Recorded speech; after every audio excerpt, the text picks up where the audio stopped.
Welcome to Sweet Life Beat Life. We hope this video helps. You start inside Visual Studio 2022. Open it now and keep your workspace visible. Once open, choose Tools then Options.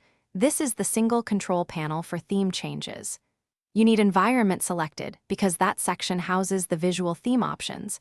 Make sure you're signed in and, if necessary, running with appropriate permissions. Don't install extensions yet. We're doing the built-in method.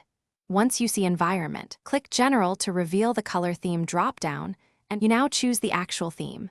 In Environment, right arrow General, locate the color theme drop-down, click it, and review the built-in choices such as dark, light, or blue. Custom themes appear here only after installation. Pick one to preview. The editor and Chrome update when you click Apply, so observe contrast and readability. If you prefer terminal or editor specifics, change fonts and colors separately later. Once satisfied, press OK to persist the new appearance across sessions. You're almost finished. Confirm the change by scanning Menus, Tool Windows, and the Editor. If any UI parts still show the old theme, restart Visual Studio. This forces a full refresh.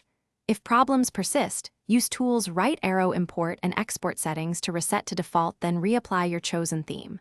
One key troubleshooting tip: disable any color or theme extensions temporarily because they can override the built-in setting. If you follow those steps, your theme will reliably update and stay consistent. Thanks for watching. Consider subscribing if we helped you.